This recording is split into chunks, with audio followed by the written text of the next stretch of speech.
Мавладий Удугов остается в Москве до приезда Аслана Масхадова и завершения переговоров с Борисом Ельциным. Вместе с Иваном Рыбкиным они продолжают готовить эту встречу. Мы предлагаем вначале установить дипломатические отношения, значит, решить наши проблемы, подписать межгосударственный договор, а потом, я говорю, если чеченский народ захочет, он может делегировать все свои полномочия, какие он только, значит, подозревает, что они существуют в российской стороне. Но давайте сначала решим главную проблему, которая на сегодняшний день является камнем преткновения. Это наша позиция, еще раз повторю. Ну, позиции трудно свести, потому что я исхожу несколько другого. Я считаю, что люди в Чечне и в России ждут другого от нас.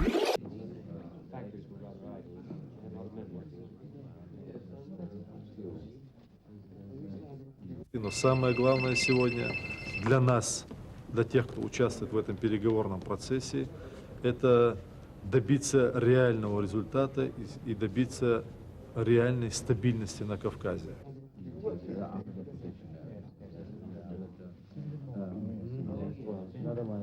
В принципе, до момента встречи президентов работа не будет прекращаться.